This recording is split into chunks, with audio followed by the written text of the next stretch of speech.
afternoon, Philippines. We are live broadcasting from ABC Newsroom, Manila. It's a cloudy day, September 10, 2021. This is Hannah Mayrina together with Tracy Soriano, and why not Sarah?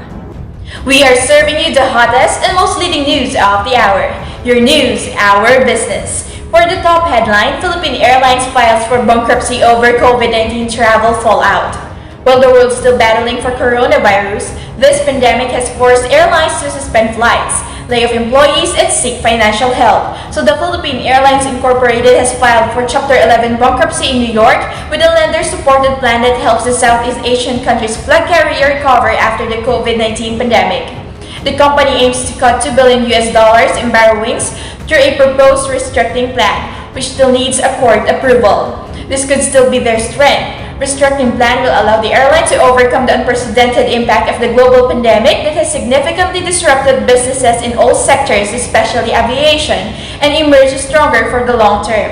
And after the restructuring, PAL Holdings will still be the major shareholder of PAL. Its status and shareholders will remain the same. The airline will continue to operate its passenger and cargo flights based on demand and travel restrictions. The company also said it expects to gradually add domestic and international flights as the market recovers. For more details, let's hear it from Tracy Soriano. a trade name of PAL Holdings Incorporation, was formerly known as Philippine Airlines.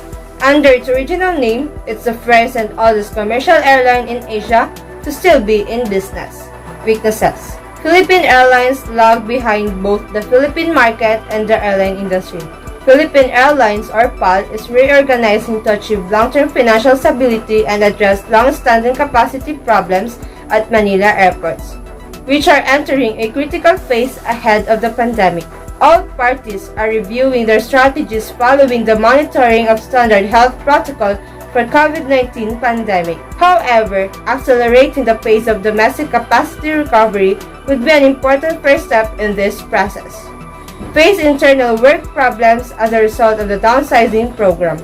A public policy target for decades, the COVID-19 crisis that leads to a new loan guarantees, wage subsidies, and capital injections, and they has raised questions about competition and efficient use of industry audience resources. As a result of the COVID-19 pandemic, Philippine Airlines Incorporated filed for Chapter 11 bankruptcy in New York with a plan supported by creditors. And lastly, long-haul flight operations are unprofitable. For their customers, airlines provide transport for them and their property. In this sense, the airline industry is similar to other service industries such as banks.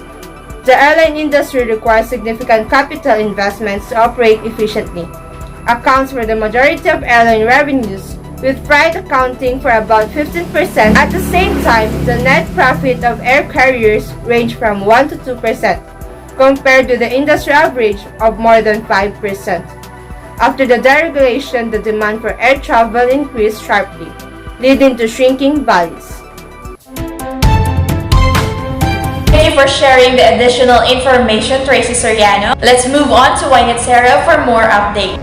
The Chapter 11 filing allows a company to continue operations while it restructures its finances.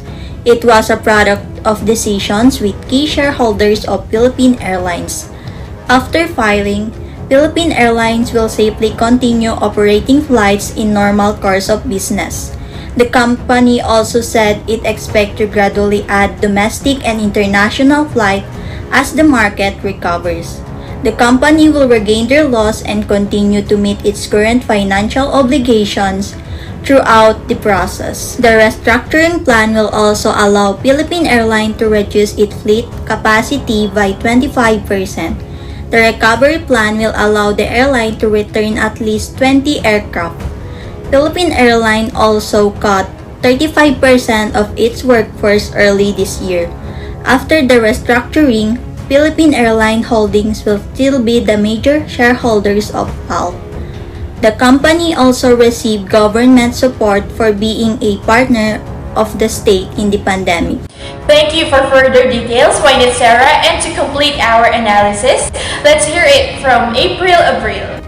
I'm here to report with you the three threats. The first one is increased competition in international and domestic markets.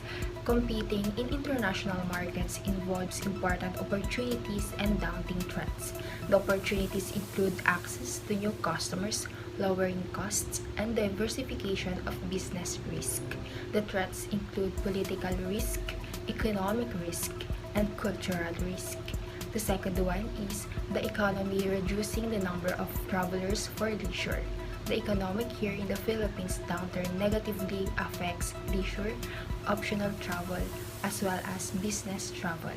The last one is the company incapability to keep up with innovations, recognize its demand, creates a threat for them, a risk that they could be displaced by other industry leaders. That concludes our news report. However, I'd like to quickly summarize the main points or takeaways. Philippine Airlines was struggling financially even pre-pandemic and has been losing money for years. The airline was inefficient, lacked partnerships, didn't have a very competitive route network for serving connecting traffic beyond the Philippines. So the restructuring plan allows the airline to overcome the unprecedented impact of the global pandemic that has significantly disrupted business in all sectors, especially aviation, and emerge stronger for the long term.